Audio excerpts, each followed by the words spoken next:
جو mummy daddy والے مسلمان ہیں نا، مالدار لوگ، یا جو چاہتے ہیں کہ ہماری زندگی میں ہمیں نفس کے خلاف مجاہدہ نہ کرنا پڑے، تو ان کو تو وہی اسکالر چاہیے جو آپ کے خاندانی نظام کو بھی توڑ تاڑ کے رکھ دیں، میاں بیوی کی ریلیشن کی بھی ایسی کی تیسی کر دیں، سب کو آزاد کر دیں۔ بار بار میں ایک بات کہتا ہوں، دیکھو اس وقت کا جو سب سے بڑا بت ہے نا، سب سے بڑا بت جو اسلام کے مقابلے میں آ کے کھڑا ہوا ہے، وہ ہے ویسٹرن کلچر۔ اور وہ ویسٹرن کلچر کا خلاصہ اگر میں دو لفظوں میں بیان کروں، وہ ہے انڈیویجولزم۔ بات سمجھ میں آ رہی ہے کہ ہر آدمی دوسرے سے آزاد، کسی پر کسی کا کوئی حق نہیں، ہر شخص کیا ہے؟ آزاد۔ اور اسلام بالکل اس کے اپوزٹ، اسلام بالکل اس کے الٹ ہے۔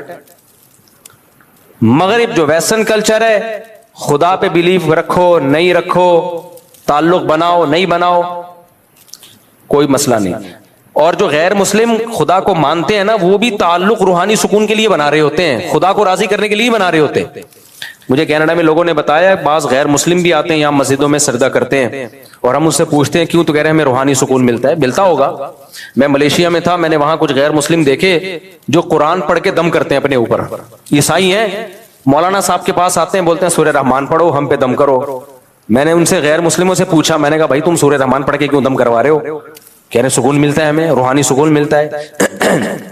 ایک نے تو بتایا کہ میرے پہ جن چڑیل بھوت ہیں، میں اس کی بات اپنے الفاظ میں بیان کر رہا ہوں، بالکل اس نے یہ ورڈنگ تو نہیں تھی، یعنی کوئی آسیب واسیب ہے تو جب وہ کوئی سورہ بقرہ یا سورہ رحمان پڑھ کے کوئی مولوی صاحب دم کرتے ہیں تو میں ٹھیک ہو جاتا ہوں۔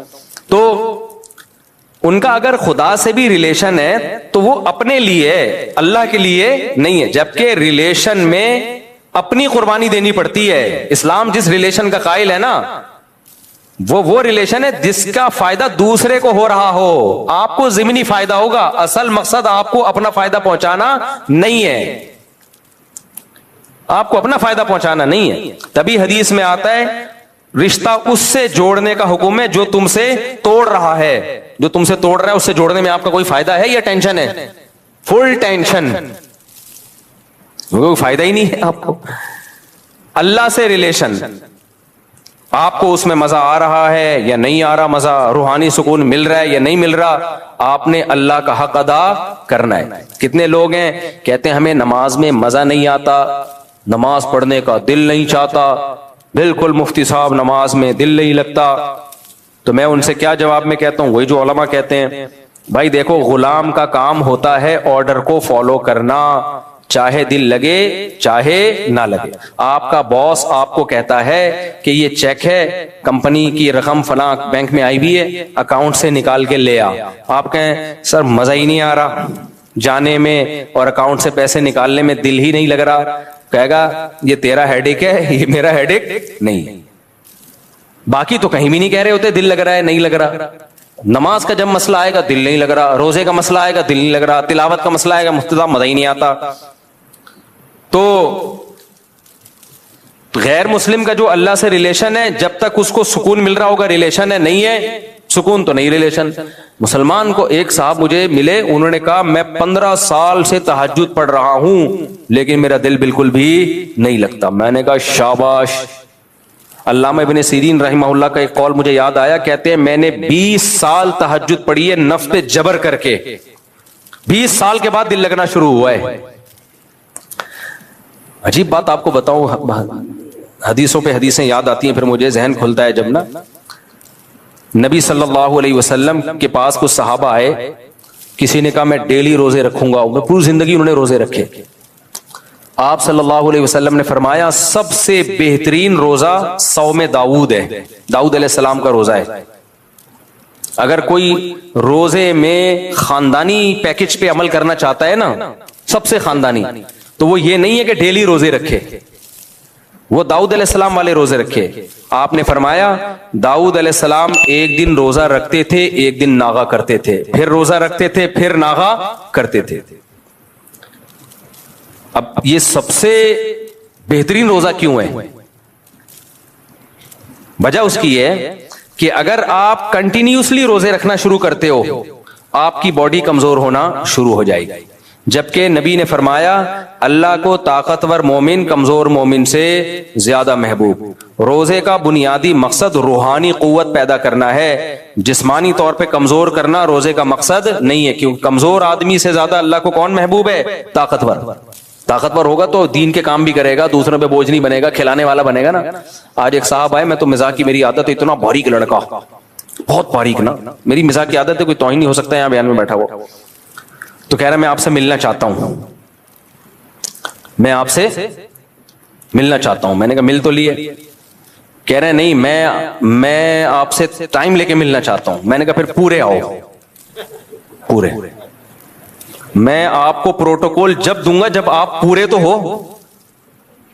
میں نے کہا بھرائی کرو, پورے آدمی پورے بن جاؤ, پھر میں آپ کو ٹائم دوں گا. میں نے کہا ابھی آپ پورے نہیں ہو. وہ بہت ہی باریک سا بیچارہ نا, تو ویسے ٹائم دے دوں گا, کوئی اتنا بڑا مسئلہ نہیں ہے. خیر, تو روزے کا مقصد کمزور کرنا نہیں ہے. کمزور کر کے کیا ہو جائے؟ نہ جہاد کے قابل, نہ تبلیغ کے قابل, کسی کام کا نہیں رہتا وہ. باقی تو وہ جو میں جس ٹاپک پہ بیان کرتا رہتا ہوں اس کے قابل تو بالکل بھی رہے گا نہیں. میں اب چھوڑ دیا اس ٹاپک پہ بیان کرنا. کل میں نے دیکھا لوگوں نے دبا کے میرے خلاف نیگیٹو کمنٹس اتنے زیادہ کہ بس کیا بتاؤں میں. کہ تو ڈھیٹ ہوں, چھوڑوں گا نہیں. خیر, تو جسمانی طاقت یہ ضروری ہے نا, بیمار ہوگا تو اگر کنٹینیوسلی آپ روزے رکھتے ہیں نا تو جسم آپ کا کمزور ہونا شروع ہو جائے گا, اور روزوں کی عادت پڑ جائے گی تو نفس پہ شاخ نہیں گزرے گا. یہ کام جس چیز کی عادت پڑ جاتی ہے نا, یوز ٹو ہو جاتا ہے, وہ پھر مشکل نہیں لگتا. ایسے بھی علماء گزرے 13 سال لگاتار روزہ رکھا سوائے بقرعید اور عید کے. یہ جو صاحب ہدایہ ہے نا, جو فقہ کی دنیا کی مشہور ترین کتاب, دنیا میں سب سے زیادہ اسلامی قانون کی کوئی کتاب اگر پڑھائی گئی ہے اور حکومتوں میں نافذ رہی ہے تو وہ ہدایہ ہے, جو برہان الدین مرغینانی رحمۃ اللہ علیہ بہت بڑے فقی گزرے تھے, ان کی ہے. فقہ حنفی کی مشہور کتاب ہے. یہ آکسفورڈ یونیورسٹی میں ایک طویل عرصے تک پڑھائی جاتی رہی ہے, اور گوروں نے جو لا بنائے ہیں نا اس کی بنیاد ہدایہ سے ہی لی ہے انہوں نے, کیونکہ گوروں کے پاس تو کچھ بھی نہیں تھا نا, اسٹرکچر ان کو کہاں سے ملایا ہے؟ ہدایہ سے ملا ہے ان کو. تو 80 جلدوں میں صاحب ہدایہ نے لکھی تھی, پھر اس کو مختصر کیا. تو اب کیا ہے, صاحب ہدایہ نے 13 سال لگاتار روزہ رکھا ہے. 13 سال. اکابر میں اسلاف میں ایسے بہت واقعات ملتے ہیں ہمیں, سوائے عید کے دن ناغا کرتے تھے, باقی رکھتے تھے وہ. تو اب کیا ہوتا ہے کنٹینیوسلی, جب آپ دیکھو رمضان میں شروع کے 3-4 دن ہمیں مشکل لگتے ہیں, اس کے بعد عادی ہو جاتے ہیں. پھر تو جس دن روزہ چھوڑنا ہو کسی بیماری کی وجہ سے وہ مشکل لگ رہا ہوتا ہے. تو داؤد علیہ السلام کیا کرتے تھے, ایک دن روزہ ایک دن ناغا. اس سے صحت بھی اچھی, ایک دن روزے کی وجہ سے باڈی کی سروس ہو گئی, اگلے دن کھا لیا. لیکن ہوتا پھر اگلے دن روزہ رکھنا بڑا مشکل ہوتا ہے, کیونکہ نہ رکھنے کی عادت پڑ رہی ہے نہ چھوڑنے کی عادت. کتنا مشکل کام ہے. اس سے روحانی قوت بڑھتی ہے, آدمی کی قوت ارادی بہت مضبوط ہو جاتی ہے کہ وہ جب چاہتا ہے جو کام کر سکتا ہے. ہم بہت سارے کام کرنا چاہتے ہیں, ہماری قوت ارادی ساتھ نہیں دے رہی ہوتی. صبح شام سوچ رہے ہوتے ہیں یہ کریں گے وہ کریں گے, کرنے کا ٹائم آتا ہے ہوتے نہیں ہے. تو جو مشکل کام کر لیتے ہیں نا ان کی قوت ارادی ہو جاتی ہے مضبوط. جیسے جو ہمت کر کے ایک دفعہ نشہ چھوڑ لیں. ہمارے ایک دوست تھے یعنی اب دوست بنے, جب نشہ کرتے تھے اس وقت دوست نہیں تھے وہ. تو انہوں نے بتایا مجھے نشے کی عادت پڑ گئی تو مجھ سے چھوٹتا ہی نہیں تھا. کہتے ہیں میں نے کیا کیا, اپنے آپ کو گھر کے اندر بند کر لیا, کنڈی لگا دی, تالا ڈال دیا, ماں سے کہا کہ مجھے بس کھڑکی سے کھانا پہنچا دیا کرو. 6 مہینے تک میں گھر سے باہر نہیں نکلوں گا, کیونکہ گھر سے باہر جاؤں گا دوستوں میں بیٹھوں گا پھر نشہ. تو 6 مہینے مجھے تڑپنے کے لیے دے دو, چیخوں گا چلاؤں گا کوئی بات نہیں, برداشت کروں گا. بہت ٹینشن والا کام ہے یہ. ہمیں نشے کی عادت نہیں ہے نا, اس لیے ہمیں نہیں. جن کو عادت ہے ان کے لیے بہت بڑی مشکل ہے. اس نے مجھے خود واقعہ سنایا, کہہ رہے میں نے کہا جمعہ بھی نہیں پڑھنے جاؤں گا, مجبوری تھی کیونکہ جمعہ پڑھنے جاؤں گا تو مجھے ڈر تھا کہ وہی دوست مل جائے پھر نشے میں نہ لگ جاؤں, تو گھر میں ہی نماز پڑھوں گا. اور یہ برکت تھی تبلیغ کی. تبلیغ میں سر روزہ لگایا تھا. تبلیغ والوں نے بہت دنیا چینج کی ہے بھائی. جہاں بھی دنیا میں جاؤ ایسے ایسے بدماشوں کو سیدھا کر دیا. نہ کوئی ان کا ولاگ آتا ہے, نہ کوئی پوڈ کاسٹ آتی ہے, نہ کوئی کتاب ہے جس میں ان لوگوں کی داستانیں ہوں. اور ان لوگوں کی زندگیاں تبدیل کرنے میں جس شخص کا بڑا کردار ہوتا ہے اس کا بھی کوئی نام نہیں جانتا. اس لیے میں کہتا ہوں تبلیغ سے زیادہ اخلاص والا کام شاید مارکیٹ میں ہے نہیں. میرے ہاتھ میں تو 2 آدمی مسلمان ہوں گے, اگلے دن میڈیا پہ خبر آئی بھی ہوگی, حالانکہ وہ کیے کسی اور نے ہوں گے, آگے ہمارے ہاتھ میں ہو گئے ہوں گے. تو تبلیغ کا کام میں اخلاص اینڈ ہے بھائی. تو بہت لوگوں کی زندگیاں بدلی ہیں. ہم خود جو آج یہاں دین کی خدمت کر رہے ہیں اس میں بھی تبلیغ کا دخل ہے. تبلیغی جماعت آئی تھی, اس میں ایک عالم تھے, انہوں نے مجھے گھیرنا شروع کر دیا. خیر, تو وہ شروع میں کولڈ ڈرنک چائے وائے پلاتے ہیں, اس کے پیچھے ان کے وہ رشوت ہوتی ہے. وہ چائے نہیں ہوتی, وہ حلال رشوت ہوتی ہے, اس کا مقصد کچھ اور ہوتا ہے. تو کیا ہے, کیا کہہ رہا تھا یار پھر, ہاں 6 مہینے تک اس نے اپنے آپ کو بند کیا. تو کہہ رہا ہے میں اتنا طبیعت خراب ہوئی, میں نے کہا مر جاؤں گا بس. 6 مہینے بعد نشہ ختم. کہہ رہے اس قوت ارادی کا مجھے فائدہ اتنا ہوا کہ اب میں جو چاہے کھاؤں اور جو چاہے چھوڑ دوں. کیونکہ میں نے دیکھا اس کو موٹا ہو رہا تھا نا کھا کے. کہہ رہے میرے لیے اپنے آپ کو دبلا کرنا کوئی مسئلہ نہیں ہے, میں نے اتنی بڑی قربانی دی ہے, میں جب چاہوں گا روٹی چاول آلو چھوڑ دوں گا. تو کہہ رہے میرے ہاتھ میں ہے, کیونکہ لوگ وزن گھٹانا چاہتے ہیں, ان سے ڈائٹنگ ہی نہیں ہوتی. آج فیصلہ کریں گے یہ پراٹھے چھوڑ دیں گے, پھر کل کھانا شروع کر دیں گے, 4 دن ہو گئے. تو اس کی قوت ارادی اتنی مضبوط, کہہ رہے اب مجھ سے جو چاہے کروا لو میں وہ کر لیتا ہوں. ایک دفعہ کسی نے پکڑ لیا, پڑ کے کوٹا, چند ڈاکوؤں نے مارا پیٹا اس سے کچھ اگلوانے کے لیے, نہیں بولا اس نے. کہہ رہے مجھے ایسا لگ رہا تھا کہ گدگدیاں کر رہا ہے میرے. تو روزہ ایک دن رکھنا, ایک دن ناغا, ایک دن رکھنا, ایک دن ناغا, یہ نفس پہ بہت گراں گزرتا ہے یہ عمل, لیکن اس سے انسان کی قوت ارادی بہت مضبوط ہو جاتی ہے. تو اس لیے اس تکلف میں مت رہا کرو کہ نماز میں مزہ آ رہا ہے یا مزہ نہیں آ رہا, روزے میں مزہ آ رہا ہے یا مزہ نہیں آ رہا. اور میں آپ کو شرطیہ کہوں, اس نیت سے نماز پڑھنا شروع کر دی نا کہ مزہ آئے نہ آئے, اللہ کی قدرت ہوتی ہے, آنا شروع ہو جاتا ہے. صرف ان کو نہیں آتا جو یہ سوچ کے پڑھتے ہیں کہ مزہ کیوں نہیں آ رہا, ان کو نہیں آتا. تو اسی طرح ماں باپ کی خدمت ہے, بعض دفعہ بوجھ ہوتی ہے انسان کے اوپر, بھائی چھوڑو, کس کا حکم ہے, اللہ کا حکم ہے. گھر والوں کو ٹائم دینا, بیوی بچوں کو, یہ بھی بڑا مسئلہ ہے, لوگ ٹائم نہیں دیتے. جو لوگ اپنے بچوں کو ٹائم نہیں دیتے نا, وہ بچوں کی محبت سے محروم, بچوں کی محبت سے بولو محروم. میں نے ایسے بیچارے بڈھے دیکھے ہیں, بچوں سے لنک ہی نہیں تھا ان کا. ایک صاحب نے بتایا میرے بچے ایسے بڑے ہو رہے ہیں یوں کر کے, کیونکہ کہتے ہیں میں جب صبح آفس جاتا ہوں تو وہ سو رہے ہوتے ہیں, جب آفس سے واپس آتا ہوں تو وہ سو چکے ہوتے ہیں. تو ایک دن میں نے دیکھا تھا اتنے تھے, اب مجھے تھوڑے سے, جو ملک سے باہر رہتے ہیں 2-2 سال کے بعد آتے ہیں, ان کے ساتھ کیا ہوتا ہے. ایک صاحب 2 سال کے بعد آئے, جاب تھی ان کی باہر, دروازہ نوک کیا تو بچہ آیا, امی سے کہتے ہیں امی کوئی صاحب آئے ہیں ملاقات کے سلسلے میں. سمجھ رہے ہو کیا زندگی ہے بھائی. تو اللہ کا حکم سمجھ کے بچوں کو وقت دے دو. آپ کو اگر اچھے نہیں لگنا نا, تھوڑے دن بیٹھو. ہمارے ایک دوست ہیں کووڈ میں نا, ان کے سفر بہت ہوتے تھے, پوری دنیا میں ٹریولنگ. کووڈ کے دنوں میں کہیں سفر رہا نہیں نا, مجبوراً گھر میں بیٹھنا پڑا.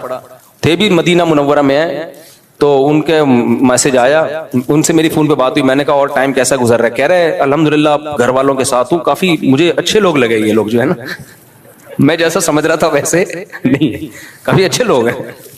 اپنی بیوی بچوں کے بارے میں کہہ رہے ہیں کہ کافی مناسب لوگ ہیں. کہہ رہے ٹائم ہی نہیں مل رہا تھا ان کے پاس بیٹھنے کا. تو اللہ کی خاطر گھر والوں کو ٹائم دے دو میرے بھائی, تھوڑا سا ابا اماں کو ٹائم دے دو, رشتہ داروں سے ہیلو ہائی کر لو, کچھ صدقات و خیرات نہ چاہتے ہوئے بھی کبھی کبھار کر دیا. مہینے میں کچھ اماؤنٹ تو ہر مسلمان کو صدقہ کرنی چاہیے, وہ تو نکالنی ہی نکالنی. کچھ کبھی کبھار چھکا بھی لگا دیا کرو.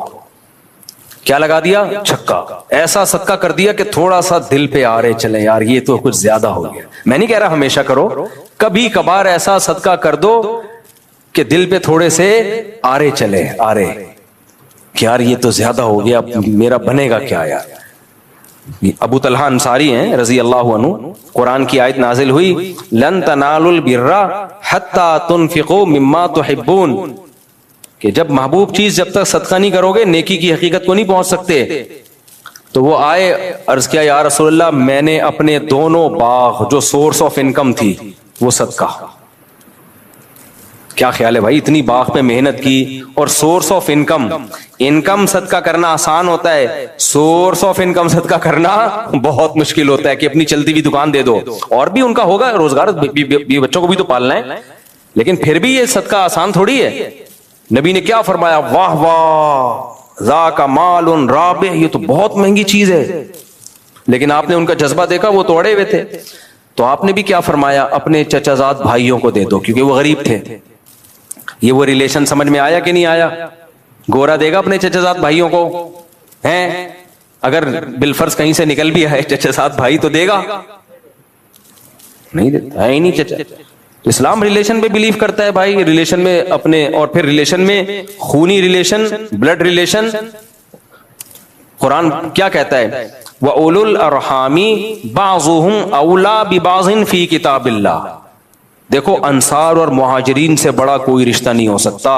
انصار نے مہاجرین کے لیے جو قربانی دی ہے اس کی تاریخ میں کوئی مثال نہیں ملتی.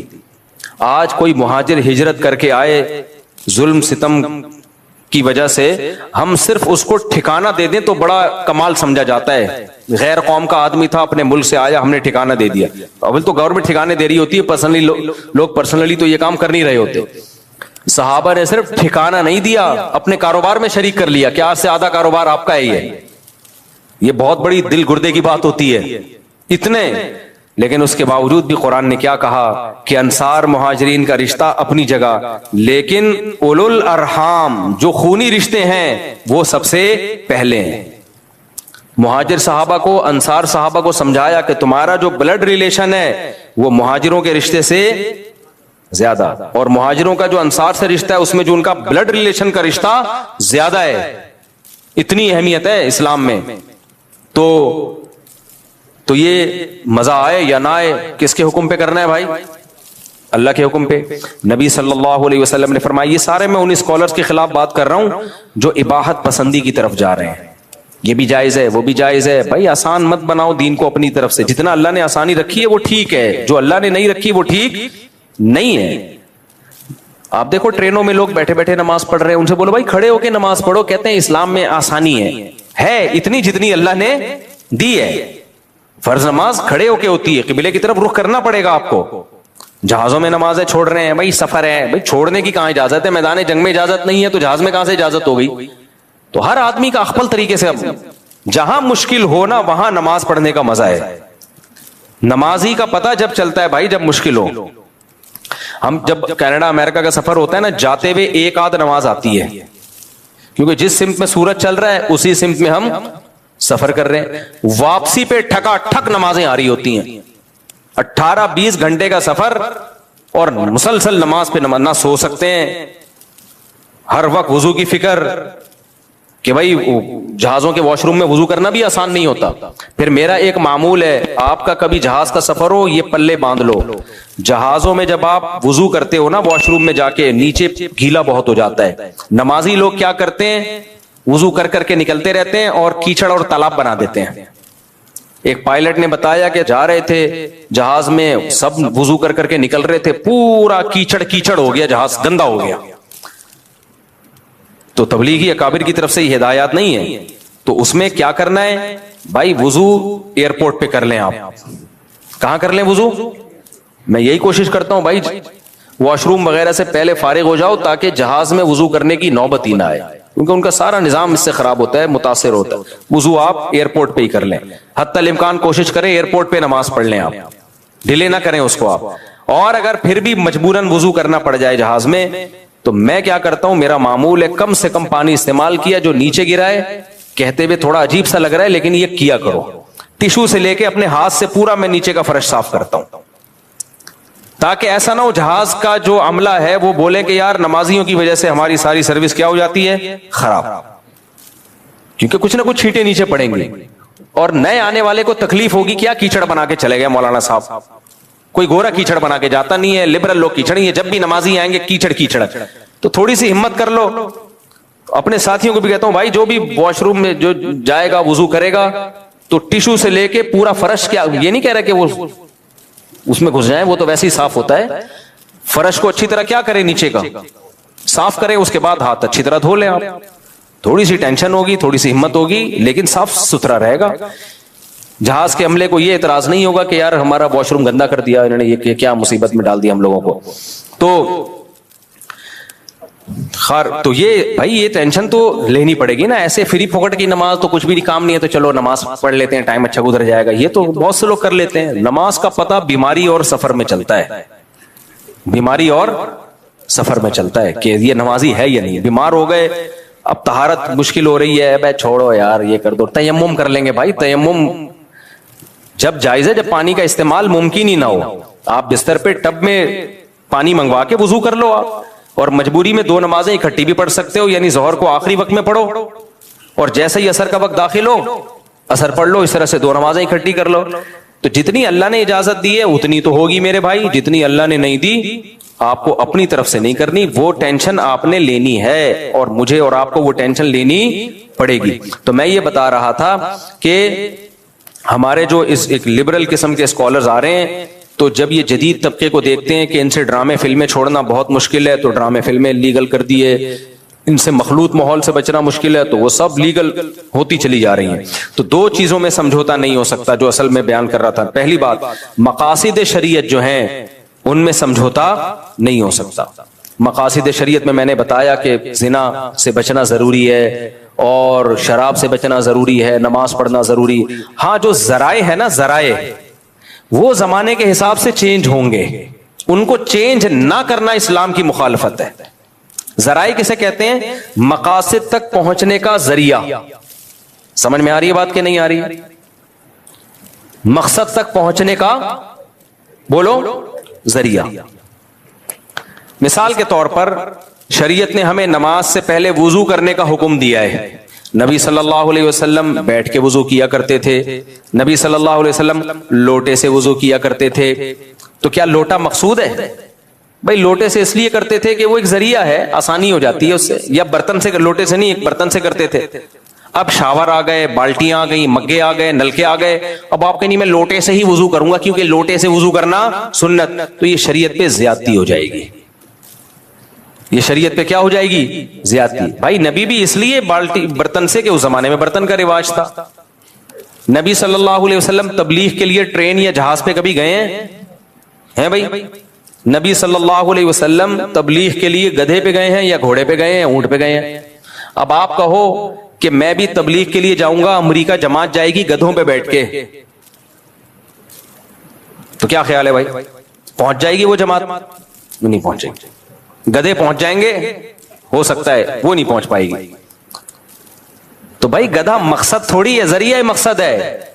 مولانا ابو الحسن علی ندوی رحمت اللہ علیہ بہت ہی زیرک خاندانی عالم گزرے ہیں, بہت دور اندیش عالم تھے. تبلیغی جماعت میں عربوں میں ریاض الصالحین لانے والے وہ ہیں. وہ کہتے تھے کہ عرب لوگ کا معیار بہت اونچا ہے حدیث کے معاملے میں, تو وہ فضائل اعمال کے بجائے ریاض الصالحین.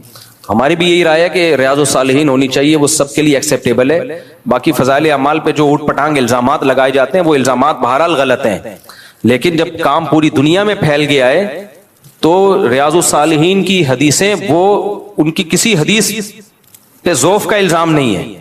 ایک آدھ روایت ہے جس کو کہا گیا, وہ بھی بالاتفاق نہیں. جبکہ فضائل اعمال کی تو بہت ساری حدیث میں شیخ الحدیث نے خود لکھا ہے کہ یہ ضعیف حدیثیں ہیں, تو ہیں وہ صحیح حدیث کی تائید میں, وہ کوئی گمراہی نہیں پھیلا رہی ہیں. لیکن بھائی جب ایک چیز زیادہ مستند ہے اور کام پھیل گیا, سب کے لیے ایکسیپٹیبل ہے, تو وہ زیادہ بہتر ہے. خیر یہ تبلیغ والوں کا مسئلہ ہے, وہ کیا کرتے ہیں.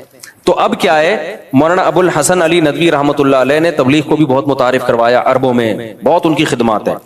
وہ یہ کہا کرتے تھے کہ مقاصد پہ کبھی بھی سمجھوتا مت کرو.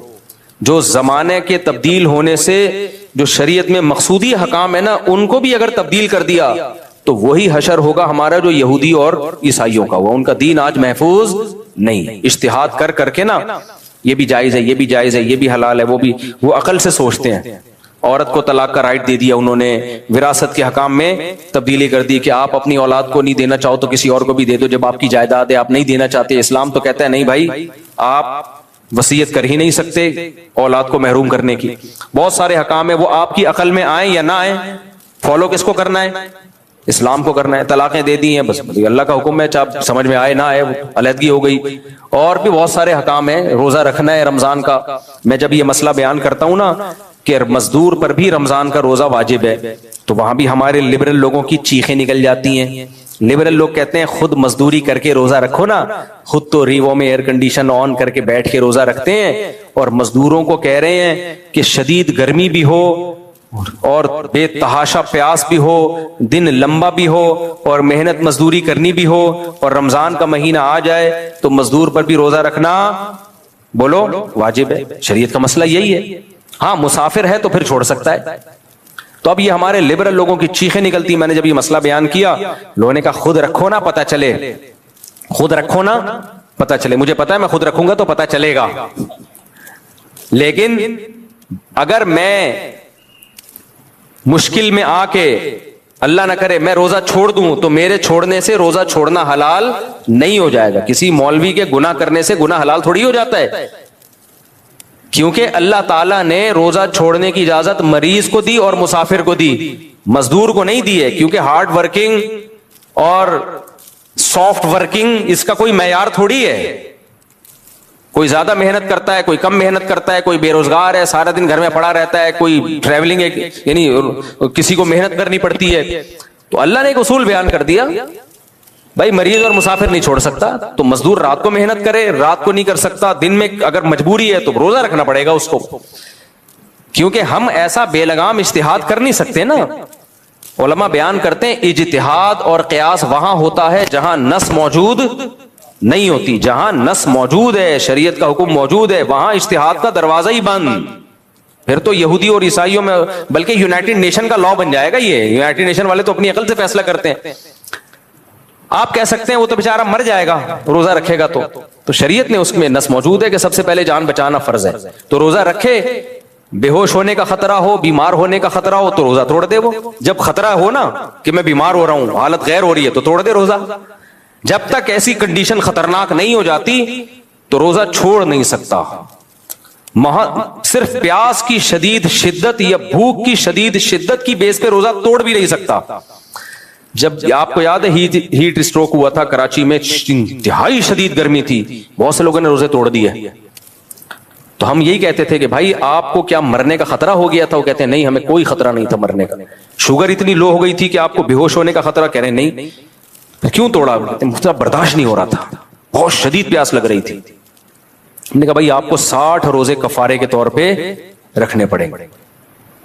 اب وہ کہتے ہیں کیا اللہ اتنا ظالم ہے, اللہ کو ترس نہیں آ رہا, ہم سے برداشت نہیں ہو رہا. بھائی اللہ نے حکم دیا برداشت کرنا پڑے گا. کسی کو زیادہ پیاس لگتی ہے, کسی کو کم پیاس لگتی ہے, اس کا کوئی معیار نہیں ہے شریعت میں. شریعت میں یہی ہے, بیمار ہونے کا غالب گمان ہو یا موت کا غالب گمان ہو تو توڑ سکتے ہو. جب تک موت یا بیماری کا خطرہ نہیں ہے برداشت کرنا پڑے گا. آپ یہ نہیں کہ بہت زیادہ پیاس لگ رہی ہے تو وہ کفارہ لازم ہوگا آپ کے اوپر. ایک مولانا صاحب نے مسئلہ بیان کر دیا. اب اہل حدیث عالم تھے, میں نہیں کہہ رہا سارے اہل حدیث ہوتے ہیں, لیکن اہل حدیث عالم میں کوئی ایک رائے نہیں ہوتی. ہر عالم کی اپنی ایک کوئی رائے ہوتی ہے, تو ہم کسی پوری جماعت پہ کوئی حکم لگا نہیں سکتے. پچھلے سال ایک اہل حدیث عالم سے مسئلہ کسی نے پوچھا کہ دودھ پلانے والی عورت روزہ چھوڑ سکتی ہے یا پریگنینسی میں عورت روزہ چھوڑ سکتی ہے؟ انہوں نے فرمایا ہاں چھوڑ سکتی ہے کیونکہ مجبوری ہے. بھائی کہاں سے نکال لیا کہ پریگنینسی میں دودھ پلانے والی عورت روزہ چھوڑ سکتی ہے؟ یہ کوئی بیماری تھوڑی ہے. پریگنینسی نہ ہونا بیماری ہے, تبھی تو علاج ہو رہا ہوتا ہے. پریگنینسی ہونا تو نیچرل ہے. تو انہوں نے کہا دودھ پلانے والی عورت بھی روزہ چھوڑ سکتی ہے؟ نہیں چھوڑ سکتی روزہ. جب چھوڑ سکتی ہے جب دودھ پلانے سے اس کو چکر آ رہے ہو. سمجھ میں آ رہی ہے بات؟ چکر آنا ایک بیماری ہے, پھر چھوڑ سکتی ہے. اگر کوئی دودھ پلا رہی ہے چکر نہیں آ رہے تو پلانے پڑے گا, یعنی اس کو روزہ نہیں چھوڑ سکتی. یا روزہ چھوڑ کے دودھ ختم ہو رہا ہے, بچہ کی جان کو خطرہ ہو گیا ہے, تو پھر بھی چھوڑ سکتی ہے روزہ اپنی جان یا بچے کی جان بچانے کے لیے. لیکن بچے کی جان کو بھی خطرہ نہیں ہے, کوئی چکر بھی نہیں آ رہے, تو صرف دودھ پلانے سے قرآن میں یا حدیث میں کہیں نہیں ملتا کہ عورت دودھ پلانے والی روزہ چھوڑ سکتی ہے. آپ کا بے لگام اجتہاد ہے. ہم نے بہت سی عورتوں کو دیکھا ہے فیڈ کراتی ہیں بچوں کو, پھر بھی روزے رکھتی ہیں پورے کچھ بھی نہیں ہوتا ان کو. اسی طرح پریگنینسی میں روزہ چھوڑنے سے, روزہ رکھنے سے اگر نقصان ہو رہا ہے, بیماری ہو رہی ہے, پھر ایک الگ بات ہے. اگر بیماری نہیں ہو رہی تو پریگنینسی بذات خود ایسی چیز نہیں ہے جس کی وجہ سے روزہ چھوڑنا جائز ہو. اب بعض خواتین یہ کہتی ہیں ہم جب بچے کو دودھ پلاتی ہیں اور روزہ رکھیں تو بھوک بہت شدید لگتی ہے. وہی بات ہے, شدید بھوک روزہ چھوڑنے کا عذر نہیں ہے, کیونکہ روزہ جب آپ رکھیں گے تو کسی کو کم بھوک لگے گی, کسی کو شدید لگے گی, کسی کو بہت شدید لگے گی. تو یہ سب آج کل کے بے لگام اجتہاد ہیں, ایسے اسکالر سے بچیں, تمام دوائیں بچوں کی پہنچ سے دور رکھیں. میں بات کو 2 منٹ میں جلدی سے کمپلیٹ کر لوں. تو شریعت میں کیا ہے, مقاصد پہ سمجھوتا بولو نہیں, ذرائع پہ سمجھوتا, ذرائع لچکدار. تو ابو الحسن علی ندوی رحمۃ اللہ علیہ فرمایا کرتے تھے, مقاصد پہ کوئی سمجھوتا مت کرو, ذرائع میں اتنی لچک پیدا کر دو کہ جس وقت جو طریقہ سوٹیبل لگ رہا ہو فوراً اختیار کرو. یہ مت دیکھو کہ صحابہ نے یہ طریقہ اختیار کیا یا نہیں کیا, ہمارے بزرگوں نے یہ طریقہ اختیار کیا یا نہیں کیا. تبھی تو دیکھو جب الیکٹرانک میڈیا آیا, جو علماء الیکٹرانک میڈیا میں آ گئے وہ آگے نکل گئے, اور جو یہ کہنے لگے ہمارے بزرگوں نے تو کیسٹ کے ذریعے اسلام نہیں پھیلایا, ہمارے بزرگوں نے تو یوٹیوب کے ذریعے اسلام نہیں پھیلایا, وہ بیچارے مارکیٹ سے شارٹ. اسی میں یہ ہے کہ بھائی یونیورسٹی میں جانا, جہاں مخلوط ماحول ہو بیان کرنا. بھائی یونیورسٹی میں جا کے بیان کرنا یہ مقصد نہیں ہے, ذریعہ مقصد ہے. مقصد کیا ہے, دین کو فائدہ ہو. تو اگر یہ اس طرح سے دین کو پھیلانے کا موقع مل رہا ہے تو یہ موقع ضائع مت کرو, آپ ضائع مت کرو یہ موقع. تو ذرائع اتنے لچکدار ہونے چاہیے کہ جو بھی طریقہ اختیار کر لے اپنا ظرف اس کے لیے بڑا رکھو. کچھ لوگ کیا کرتے ہیں, بادشاہوں سے ملتے ہیں, ان کو ہدیے دیتے ہیں. ان کا مقصد کیا ہوتا ہے, ان کے دل نرم ہو, دین کی طرف آئیں, ملک کا نظام ٹھیک ہو. اگر ان کی نیت تبلیغ ہے ٹھیک ہے بالکل, اس پہ یہ کہنا درباری لوگ ہیں, سرکاری ملا ہیں, درباری ملا. بھائی کوئی ایک طریقہ متعین نہیں ہے, جس کو جو طریقہ سوٹیبل لگ رہا ہے وہ طریقہ اختیار کرے. تبلیغ والے بعض دفعہ کیا کرتے ہیں, دعوت دیتے ہی نہیں ہے, صرف کھانا کھلاتے ہیں اور نکال دیتے ہیں پتلی گلی سے. چائے پلائی, چلو بھائی السلام علیکم, وعلیکم السلام. کوئی دعوت نہیں ہے, کچھ بھی نہیں, چائے کا خام کا خرچہ ہو گیا. لیکن ان کو پتا ہوتا ہے یہ چائے جب اترے گی نا, مسانے میں جانے سے پہلے پاس ہونے سے پہلے اپنا اثر دکھائے گی. انسان کی نیچر ہے, تھوڑا سا بھی کوئی کسی کے ساتھ اچھا سلوک کرتا ہے نا وہ نرم ہو جاتا ہے. تو یہ بھی تبلیغ ہے. اب آپ کو نبی نے کبھی کسی کو چائے پلائی؟ کیا نبی چائیں پلا کے تبلیغ کیا کرتے تھے؟ ہے بھائی, کیا نبی کھجوریں کھلا کے تبلیغ کیا کرتے تھے؟ اس کو بولے گا بھائی نبی تبلیغ کرتے تھے. تبلیغ کا طریقہ نبی کو جو دیکھو, نبی صلی اللہ علیہ وسلم نے کفار کو اتنے ہدیے دیے کہ بعض مخلص صحابہ کو بھی اشکال شروع ہو گیا کہ یہ تو نئے لوگ ہیں, ان کو اتنا دیا جا رہا ہے اور ہم پرانے ہیں. تو آپ نے کیا فرمایا, وہ عرب تھے, ان کے سرداروں کے دل کو نرم کرنا تھا. بھائی تم تو اپنے ہو, میں تمہارے ساتھ ہوں, میں مدینہ میں تمہارے ساتھ رہوں گا. تو یہ نئے لوگ ہیں, ان کو ہم اکرام کریں گے تو یہ اسلام کی طرف آئیں گے. تو کبھی ہدیے دے کے, کبھی دین کی تبلیغ ہدیے دینے سے ہوتی ہے, کبھی محروم کرنے سے ہوتی ہے. سزا دو اس کو, ایک بچہ نماز نہیں پڑھ رہا, ناشتہ بند کر دو, ہو سکتا ہے نماز پڑھنا شروع کر دے وہ, ٹھیک ہے کہ یار ناشتہ ہی گیا میرا. تو کبھی مال روک کے تبلیغ ہوتی ہے, کبھی مال دے کے تبلیغ ہوتی ہے, کبھی اچھے اخلاق سے بات کر کے تبلیغ ہوتی ہے, کبھی ڈانٹ ڈپٹ کر کے تبلیغ ہوتی ہے, کبھی انگلش بول کے بھی ہوتی ہے. یہ بھی عجیب بات ہے, آپ کو بتاؤں میں, آپ حیران ہو کہ انگلش بول کے کون سی تبلیغ ہو رہی ہے. ہوتی ہے. بعض دفعہ سامنے والا آپ کو جاہل سمجھتا ہے اور کہتا ہے یہ پینڈو ہمیں کیا اسلام سکھائے گا, آپ ٹش پش انگلش شروع. کہتا ہے یار آپ بتاؤ کیا کہنا چاہتے ہو آپ. میں واقعہ سنایا نا, ابھی کینیڈا میں گیا, ایک مولانا صاحب مجھ سے ملے, بڑے دیسی سا لباس ان کا, وہ تو وہیں کے پیدا ہوئے ہوئے. تو کہتے ہیں میں نے بڑی عیاشی میں ٹائم گزارا, اس کے بعد اللہ نے مجھے ہدایت دی, 18-20 سال کی عمر میں ہی مجھے عقل آ گئی, ایک دھچکا لگا تھا زندگی میں, تو میں نے یو ٹرن لیا, تبلیغ میں وقت لگایا. کہتے ہیں اس کے بعد میں نے سوچا میں عالم بنوں گا, پوری زندگی دین کی خدمت کے لیے وقف. کہتے ہیں میں آ گیا پاکستان میں بنوریا مدرسہ ہے نا, وہاں میں نے پڑھا. کہہ رہے ایک دن ہم جمعرات کے چھٹی والے دن ہوٹل میں کھانا کھانے کے لیے نکلے, بڑا لگژری, ابھی ٹھیک ٹھاک مالدار آدمی تھے, کینیڈا میں پیدا ہوئے, یہ وہاں کا تو غریب بھی ہم سے زیادہ مالدار ہوتا ہے, تو یہ تھے بھی مالدار فیملی سے. کہہ رہے میری پگڑی شلوار قمیض, میں چلا گیا, ہوٹل والا کم بخت گھسنے ہی نہیں دے رہا اندر, اور کہا کہ نہیں یہاں کوئی جگہ نہیں, حالانکہ کہہ رہے میں نظر آ رہی ہیں سیٹیں, کہہ رہے گھسنے ہی نہیں دے رہا اندر. ہم نے کہا بھائی کیا مسئلہ کیا ہے؟ تو کہہ رہے کسی نے آ کے بتایا, ہوٹل مینیجر یہ کہہ کے گیا کہ بھائی یہ ان کے بس کا نہیں ہے, یہ افورڈ نہیں, کھانا کھائیں گے پیسے نہیں دے پائیں گے, اتنا مہنگا کھانا ہے آپ.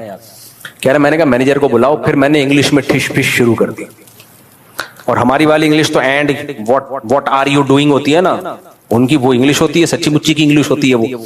کہہ رہے میں نے ٹھش پش بولنا شروع کیا نا, اور اس کو اپنا وہ گولڈن کارڈ دکھایا, جو انہی لوگوں کو ملتا ہے جن کے اکاؤنٹ میں ٹھیک ٹھاک پیسہ ہوتا ہے. تو جب ان کو دکھایا تو اس نے کہا آپ فری میں کھانا کھا کے جائیں ہمارے یہاں. اب بتاؤ وہ مینیجر اس کی بات سنے گا کہ نہیں سنے گا؟ اب یہ نماز 6 نمبر بیان کرے گا, سنے گا.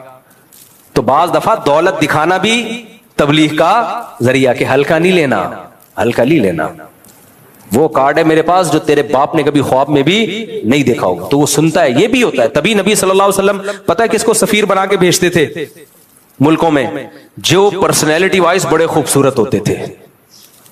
صحابہ میں جن کی ایک بڑی خوبصورت پرسنالٹی ہوتی تھی ان کو بادشاہوں کے پاس آپ بھیجتے سفیر بنا کے کہ نبی کا پیغام لے کے جاؤ, تاکہ بادشاہ اس پرسنالٹی سے متاثر ہو, بھائی ہلکا پیغام نہیں. اب ایسی پرسنالٹی نہیں جائے گی جو میرے پاس آج آئی بھی تھی. میں مذاق کر رہا ہوں, بیچارہ مجھ سے اچھا ہی تھا کہ میں انہیں سے کہا آدھے آئے ہوئے پورے آؤ گے تو میں ملوں گا بھائی آپ سے. تو خیر یہ بعض نوجوان بہت باریک ہوتے ہیں یار, کچھ وزن بڑھاؤ اپنا, کھاؤ, اور اوپر سگریٹیں بھی پی رہے ہوتے ہیں.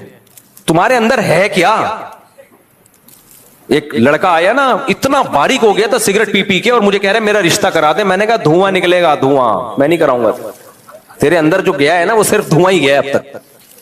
تو یہ بھی ایک تبلیغ کا ذریعہ ہے. تو تبلیغ کے معاملے میں لچک بھرپور ہونی چاہیے, مقاصد پہ کوئی سمجھوتا نہیں ہونا چاہیے. اسی اسلام کو فالو کرنا ہے اور اسی میں اللہ نے مٹھاس رکھی. اللہ عمل کی توفیق عطا فرمائے. ایک دعا مانگا کرو لازمی, اللہم انی اعوذ بک من خزی الدنیا والآخرہ.